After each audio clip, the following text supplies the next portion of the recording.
Hello မင်္ဂလာပါဒီနေ့ကတော့ယင်တစ်ခါတင်ထားတဲ့တရရဲ့အဆက်ကလေးတွေကိုတင်ပြပေးပါနော်တရရဲ့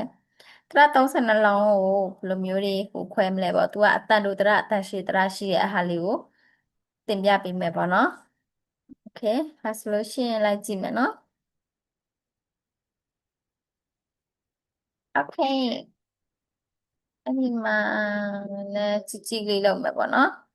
โอเคအားလုံးမမြင်ရအောင်ပေါ့နော်ဒီမှာတရ32လုံးတင်ပြီးသွားရင်နော် အဲ့ဒီတရ32လုံးတင်ပြီးသွားပြီဆိုတော့အတန်တို့တရအတန်ရှည်တရဆိုပြီးတော့ခွဲပေးမယ်โอเคနော်အခုဒီမှာရေးထားတဲ့ဒီမှာအပြာရောင်စလုံးလေးတွေပေါ့နော်အပြာရောင်စလုံးလေးတွေနဲ့ရေးထားတဲ့ဟာတော့အတန်တူတရဖြစ်ပါတယ်โอเคနော်အတန်တူတရပေါ့အစိမ်းရောင်နဲ့ရေးထားတဲ့စလုံးကကြတော့အတန်ရှည်တရဖြစ်တယ်ပေါ့နော်အတန်ရှည်ဆွဲရမယ်အတန်တူတရဆိုရင်အတန်ကိုပြက်ပြက်ဆွဲထုတ်ရဟိုပြောရမယ်ပေါ့နော်အတန်တူတရဆိုရင်အတန်ကိုပြက်ပြက်ဖြတ်လိုက်မယ်တကယ်လို့အတန်ရှည်တရဆိုရင်အတန်ကိုဆွဲရတယ်ပေါ့နော်အဲ့ဒါတွေကဘီးနဲ့တရနဲ့တင်တဲ့အခါကြလို့ရှိရင်အရေးကြီးတယ်အတန်ထွက်အရေးကြီးတယ်ပေါ့နော်အဲ့ဒီအတွက်ဘီးမှာလည်းအမြင့်တန်အလယ်တန်အနိမ့်တန်ဆိုပြီးရှိသလိုတရမှာလည်းအတန်တိုတရအတန်ရှည်တရဆိုပြီးရှိတယ်โอเคနော်အဲ့ဒီအတွက်လိုက်ကြည့်မယ်နော်အတန်တိုတရကဒီမှာအပြာရောင်စလုံးနဲ့ရေးထားတဲ့ဟာမှန်သမျှအကုန်လုံးကအတန်တိုတရဖြစ်တယ်ပေါ့နော်အစိမ်းရောင်စလုံးနဲ့ရေးထားတဲ့ဟာမှန်သမျှကအတန်ရှည်တရဖြစ်တယ်โอเคနော်ဒီမှာစရအโอเคနော်စရအတန်တိုတရစရအာအတန်ရှည်တရနော်စရဣအတန်တိုတရစရဣအတန်ရှည်တရနော်စရအတန်တူတရနော်စရအတန်ရှည်တရနော်စရအိုအတန်တူတရနော်စရအိုအတန်ရှည်တရစရအေအတန်တူတရစရအေနော်အတန်ရှည်တရပြီးရင်စရအေโอเคနော်စရအေအတန်တူတရစရအေโอเคနော်စရအေအတန်ရှည်တရစရအိုโอเคနော်စရအိုအတန်တူတရစရအိုနော်စရအိုအတန်ရှည်တရစရအော့โอเคနော်စရအော့အတန်တူတရစရအော့โอเคနော်စရအော့အတန်ရှည်တရပြီးရင်စရအေโอเคနော်စရအေအတန်တူတရစရအေโอเคနော်စရအေအတန်ရှည်တရပြီးရင်စရအီယโอเคနော်စရအီယအတန်တူတရစရအီယโอเคနော်စရအီယအတန်ရှည်တရစရအူโอเคနော်စရအူအတန်တူတရစရအူโอเคနော်စရအူအတန်ရှည်တရပြောတာစရအူโอเคနော်စရအူအတန်တူတရစရအူโอเคနော်စရအူအတန်ရှည်တရဖြစ်တယ်နော်ပြီးဒီမှာစရအမ်โอเคနော်စရအမ်စပိတ်မယ်နော်အမ်စရအမ်အတန်ရှည်တရစရအိုင်မိုင်းမဝန်နော်စရအိုင်မိုင်းမဝန်အတန်ရှည်တရစရအိုင်မိုင်းမလိုက်နော်စရအိုင်မိုင်းမလိုက်အတန်ရှည်တရနော်စရအောင်နော်စရအောင်အတန်ရှည်တရโอเคပြီးဒီမှာရဲနော်ရဲအတန်တူတရရဲအတန်တူတရလေအတန်တူတရပဲနော်လေအတန်တူတရโอเคဒါဆိုလို့ရှိရင်တရအကြောင်းလေးတွေအတန်တူတရအတန်ရှည်တရခွဲလို့ရပြီရေးပြီးသားလူတွေကတော့ခွဲရတာလွယ်မယ်ပေါ့နော်ရေးပြီးသွားလို့ရှိရင်ဒီဆီမှာအခု file လေးကိုလိုက်ကြည့်ပြီးတော့အတန်တူတရအတန်ရှည်တရလိုက်ခွဲထားရုံပဲပေါ့โอเคနော်โอเคဒါဆိုလို့ရှိရင်အတန်တူတရအတန်ရှည်တရသိသွားပြီဆိုလို့ရှိရင်ဒီအတန်တုံးလေးတွေအတန်တုံးမဟုတ်သေးဘူးเนาะအတန်တူတရအတန်ရှည်တရโอเคသွားမယ်ဒါကကျတော့ပေါင်းဆက်တရโอเคเนาะပေါင်းဆက်တရအောင်မှာအတန်တူတရโอเคเนาะပေါင်းဆက်တရပေါင်းဆက်တရကိုထိုင်လို့မျိုးစရပစုံเนาะစရပစုံလို့ခေါ်တယ်โอเคเนาะပြီးဒီမှာစရစီယန်စန်လို့နော်စရဆိုတာတရကိုပြောတယ်စီယန်ဆိုတာအတန်စန်ဆိုတာတူတာနော်စရစီယန်စန်လို့နော်စရစီယန်စန်အတန်တူတရလို့ခေါ်တယ်โอเคနော်โอเคအဲ့ဒါကဘယ်လိုပြောမလဲဆိုရင်ဒီမှာနော် စရအီယโอเคနော်စရအီယကိုကျတော့ဘာတွေလဲပေါင်းဆက်ထားလဲဆိုတော့အီအโอเคနော်အီအီယโอเคနော်စရအီယโอเคနော်စရအီနဲ့စရအနဲ့ကိုပေါင်းဆက်လိုက်တဲ့ခါမှာစရအီယဖြစ်သွားတယ်အဲ့ပုံစံပေါ့နော်စရအီယအတန်တို့တရနော်ဒါပေါင်းဆက်တရတွေကိုခေါ်တယ်နော်သူတို့တွေကဘယ်တွေကဆင်းသက်လာလဲဆိုတာပေါ့ဘယ်စရတွေကဆင်းသက်လာလဲဆိုတဲ့ဥစ္စာကိုပြပြတာပေါ့နော်ဒီပေါင်းဆက်တရပေါ့โอเคစရအီနဲ့စရအနဲ့ပေါင်းဆက်ပြီးတော့မှစရအီယဖြစ်သွားတယ်နော်ပြီးရင်စရအူอ่ะဟုတ်နော်စရအူอ่ะစရအေးရကိုကြတော့စရအုနဲ့စရအနဲ့ပေါင်းထားတယ်ဟုတ်နော်အူအဟုတ်နော်စရအူအဟုတ်နော်စရအူအဟုတ်နော်စရအူအโอเคပြီးရင်စရအူอ่ะစရအူอ่ะရဲ့ပေါင်းဆက်တရာဘယ်ရဲ့ဆင်းသက်လာလဲဆိုလို့ရှိရင်စရအူနဲ့စရအနဲ့ကိုပေါင်းဆက်ထားတာเนาะအဲ့ဒီအတွက်စရအူอ่ะဟုတ်နော်စရအူอ่ะโอเคโอเคဒါဆိုလို့ရှိရင်သွားမယ်အတန်ရှည်တရအတန်ရှည်တရကျတော့ဆလစီယံရောင်ဆလဆိုတာတရကိုခေါ်တယ်စီယံဆိုတာအတန်ရောင်ဆိုတာရှည်ရဟုတ်နော်ဆလစီယံရောင်အတန်ရှည်တရဟုတ်နော်အတန်ရှည်တရမှာဘာရှိလဲဆိုရင်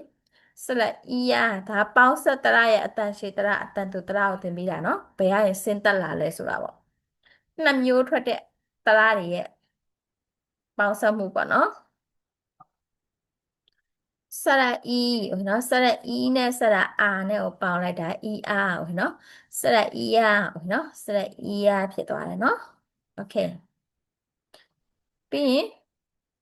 စရအူအာဟုတ်နော်စရအူအာကျတော့စရအူနဲ့စရအာနဲ့ကိုပေါင်းထားတယ်နော်စရအူအာဟုတ်နော်စရအူအာโอเคစရအူအာဟုတ်နော်စရအူအာကျတော့စရအူနဲ့စရအာနဲ့ကိုပေါင်းဆက်ထားရပေါ့နော်စရအူအောက်ကဟာလေးပေါ့နော်ပြီးရင်စရအာပေါင်းဆက်ထားတဲ့အတွက်စရအူဝါโอเคနော်စရအူဝါโอเคနော်ဒီအတန်နေရတဲ့ပေါင်းဆက်တရများဖြစ်လို့အတန်ထွက်သူဒီအတန်ထွက်ဆိုဒီအခါကြရင်တဲ့အတန်ကိုနှစ်တန်ပေါင်းဆက်ပြီးထွက်ဆိုရတယ်တဲ့โอเคနော်ဒါကဘာကြောင့်လဲဆိုတော့ပေါင်းဆက်တရဖြစ်လို့အတန်နှစ်တန်ပေါင်းပြီးတော့မှတရဖြစ်ထားတာโอเคနော်အဲ့အတွက်မြန်မာပြည်မှာကျတော့မရှိဘူးလေဒီပေါင်းဆက်တရတွေဘာကျတော့မရှိဘူးဒါပေမဲ့ထိုင်းနိုင်ငံမှာရှိတယ်နော်ပေါင်းဆက်တရတရနှစ်မျိုးလုံးနှစ်မျိုးပေါင်းမှာအတန်ထွက်လို့ရတဲ့တရဆိုဖြစ်တဲ့အတွက်ပေါင်းဆက်တရโอเคနော်โอเคအားလေးကိုတည်သွားပြီเนาะပေါင်းဆက်တရရဲ့အကြောင်းလေးကိုတည်သွားပြီပေါ့ဘယ်စလုံးတွေပေါင်းပြီးမှဒီစလုံးဒီတရနှစ်တန်ထွက်တရပေါ့เนาะတရအတန်နှစ်ခုဖြစ်တဲ့ပေါင်းဆက်တရကိုဘယ်စလုံးတွေနဲ့ပေါင်းပြီးတော့မှထွက်လာတယ်ဆိုတာကိုတည်ပြီးသွားပြီဆိုရင်ဆက်သွားမယ်เนาะအပိုတရโอเคเนาะအပိုတရစရာကွန်โอเคเนาะအပိုတရထိုင်းနိုင်ငံမှာအပိုတရရှိတယ်ပေါ့အဲ့ဒီအပိုတရကျတော့ဘယ်လိုတရလဲဆိုရင်ဒီမှာကြည့်မယ်စရအမ်โอเคเนาะဒီအမ်ဆိုတဲ့ဟာလေးပေါ့เนาะစရအမ်ဒီဥစ္စာလေးပေါ့เนาะအဟာလေးကိုဘာလေးစလုံးနဲ့ပေါင်းဆက်ထားလဲဆိုရှင်ပေါ့เนาะစရအမ်နဲ့စရအနဲ့မော့မာနဲ့အတန်ပေါင်းထားတာပေါ့เนาะအမောအမ်โอเคเนาะသူကကျတော့အနောက်ကနေမအတန်လေးထွက်ပြရတယ်โอเคเนาะအမောအမ်စရအမ်စရအနဲ့မော့မာနဲ့ကိုပေါင်းလိုက်တာအမောအမ်โอเคเนาะစရအမ်ပြီးရင်สระไอโอเคเนาะสระไอဒါကကျတော့สระไอမိုက်မလိုက်เนาะสระไอကကျတော့ဘာတွေပေါင်းထားလဲဆိုရင်အယောယောရအတန်ထွက်ပေးရတယ်သူရဲ့အနောက်မှာโอเคเนาะအယောไอโอเคเนาะไอတွေ့လားရကအတန်လေးကနည်းနည်းလေးဆွဲပြီးပါလာတယ်เนาะအယောไอโอเคเนาะနောက်စလအိုင်မိုက်မွန်စလအိုင်မိုက်မွန်နဲ့သူတို့နှစ်ယောက်ကအတူတူပဲအတန်ထွက်တူတူပဲဒါပေမဲ့စလုံးလေးတွေပဲကွဲသွားတယ်ဒါကကျတော့တုတ်ချောင်းလေးဖြစ်သွားတယ်ဒါကကျတော့မိုက်အပေါ်မှာအလုံးလေးဖြစ်သွားတယ်နော်သူကလည်းအရောအိုင်ပဲသူတို့ကကျတော့အတန်ထွက်တူတယ်ဒါပေမဲ့စလုံးပေါင်းတဲ့အခါကျရင်ပြီးနဲ့တရာနဲ့ပေါင်းတဲ့အခါကျရင်ပဲအဓိပ္ပာယ်လေးကွဲသွားတယ်ပေါ့နော်โอเคအဲ့ဆိုရင်ဆက်သွားမယ်စရအောင်နော်စရအောင်အဝေါ်သူကကျတော့အောင်နော်ဝအတန်နောက်မှာပါတယ်ဝအတန်လေးကိုနောက်ကဆွဲထားတယ်အဲ့ဒီအတွက်သူကဘာစလုံးကပေါင်းဆက်ထားလဲဆိုရင် အဝေါโอเคနော်စလက်အနဲ့ဝေါဝဲနဲ့ပေါင်းဆက်ထားတာပေါ့နော်အဝေါအောင်โอเคနော်စလက်အောင်โอเคအဲ့ဆိုလို့ရှိရင်ဆက်သွားမယ်စလက်အောင်ပြီးသွားရင်ရမှာနော်ရောဥရသူကအဲ့လိုပုံစံအဓိပ္ပာယ်ထွက်တယ်ပေါ့နော်သူ့ရဲ့အတန်ကကြတော့ရောဥရနော်တန်တူတရပဲနော်ရောဥရလောလျာနဲ့စလက်ဥနဲ့ပေါင်းဆက်ထားတဲ့အတန်ပေါ့ရောဥရโอเคနော်ပြီးရင်နောက်ထပ်ရကကြတော့လောလျာနဲ့စလက်ဥနော်ရောဥရโอเคနော်ရောဥရโอเคနော်နောက်ခါကျတော့လေလေကကြတော့ဘတ်စလုံးနဲ့ပေါင်းဆက်သွားလဲဆိုတော့လောလင်းနဲ့ဆက်လက်အေးโอเคနော်လောလင်းနဲ့ဆက်လက်အေးဆိုတော့လောသူကလာအတန်ထွက်တယ်နော်လောอึလေโอเคနော်လောอึလေโอเคနော်ပြီးတော့နောက်တစ်ခုကကြတော့လောလျာနဲ့စလက်ဥโอเคနော်လောလျာနဲ့စလက်ဥပေါင်းဆက်ထားတဲ့အတန်ဆိုတော့လောဥလေโอเคနော်လောဥလေโอเคနော်လောဥလေโอเคသူတို့ကကြတော့ဒီရေဒီရေရေလေလေရကြတော့သူတို့ကတလားအောက်စုထဲမှာရှိနေဆိုပေမဲ့တလားမဟုတ်ဘူးသူတို့တွေကိုရေးထားတာပေါင်းဆက်ပြီးရေးထားတာတွေ့ခဲ့တယ်ဘယ်စာကြောင်းမှာပဲဖြစ်ဖြစ်ဘယ်ဝါကြားဖွဲ့မှာပဲဖြစ်ဖြစ်ပါနော်သူတို့တွေကိုပေါင်းဆက်ပြီးရေးထားတာတွေ့ခဲ့တယ်ဆိုလို့ရှိရင်သူတို့ကသူတို့ရဲ့ mobile အတန်ကိုဆိုပေးရမယ်ပေါ့နော်ရေရေလေလေအဲ့ဒီအတန်နဲ့ပဲထွက်ပေးရတယ်ပေါ့နော်ဘာလို့လဲဆိုတော့သူတို့ကတရအောက်စုထဲမှာရှိရဆိုပေမဲ့တရမဟုတ်ဘူးသူတို့ရဲ့ mobile အတန်ကိုထွက်ပေးရတယ်โอเคနော်နားလဲတာနော်โอเคโอเคအဲ့ဆိုရှင်နံပါတ်3ကြည့်လာမယ်နော်สระอัมนะเนาะสระอัมสระไอไม่เป็นไรสระไอไม่มวนสระเอาโน่นดีถ้าไอ้แต่พี่นะထိုင်းเจ้านี่ထိုင်းแต่พี่ပြီးတော့ထိုင်းเจ้านี่မှာဆိုလို့ရှိရင်သူတို့ကအတန်တိုတရလို့ဖော်ပြထားတယ်ဒါပေမဲ့တို့တွေမြန်မာသင်တန်းသားတွေနဲ့ထွက်ဆိုရမယ်ဆိုလို့ရှိရင်တော့အတန်ရွှေတရလို့ဖော်ပြမှရထားတယ်ပေါ့နော်ဘာလို့လဲဆိုတော့မြန်မာတွေကအတန်တိုတရဆိုရင်ဒီတိုင်းဟိုစားဖြတ်ချလိုက်လို့ရှိရင်သူတို့ရဲ့အတန်ကိုမပြီးမှာဆိုလို့โอเคနော်ပြီးတော့ဒီမှာရေးပတ်ထားတယ်နော်ရရေလေလေဒီတရလေးလုံးဒီရဲ့ဘီနဲ့မတွဲပန်းတီးတဲ့အတန်ထွက်ဆိုရတော့တရများဖြစ်ပြီပေါ့နော်โอเคโอเคပြီးလို့ရှိရင်ဒီမှာဘီနဲ့တရနဲ့တွဲတဲ့ဟာလေးတွေရှိတယ်ပေါ့နော်အတန်တုံးလေးတွေရှိတယ်အစောစာမို့เนาะအစောစာမို့အစောဆိုတာဒီတရတွေဘီတွေကိုပြောတာပေါ့နော်ဘီတွေတရတွေပေါ့ဘီပေါ့နော်အစောဆိုတာဘီကိုခေါ်တယ်ဒီစကလုံးတွေကိုခေါ်တယ်ပေါ့နော်စာမို့ဆိုတာကျတော့၃မျိုးလို့ပြောတာโอเคနော်အစောစာမျိုးအတန်အုပ်စု၃မျိုးပေါ့၃မျိုးပေါ့နော်အစောကလာโอเคနော်အစောကလာဆိုတာကျတော့အစောဆိုတာဒီဘီစလုံးတွေကိုပြောတာပေါ့နော်အစောဆိုတာစလုံးမှန်သမျှကိုထိုင်းစလုံးမှန်သမျှကိုအစောလို့ခေါ်တယ်โอเคနော်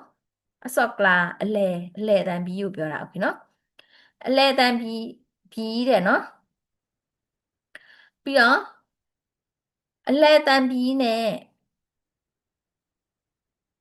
အတန်တိုတရာပေါ့နော်ဒီအပေါ်ဆုံးကအလဲတန်ဘီနော်အလဲတန်ဘီနဲ့အတန်တိုတရာနဲ့ပေါင်းဆက်တဲ့အခါကျလို့ရှိရင်ဘာတုံးထွက်လဲဆိုရင်လိုတုံးโอเคနော်ကြတဲ့အတန်ထွက်တယ်အတန်လေးကကြသွားတယ်ပေါ့နော်ပတ်ထားမယ်နော်အစောကလာဒီအပေါ်ဆုံးကအကွက်ပေါ့နော်ဒီအပေါ်ကအကွက်က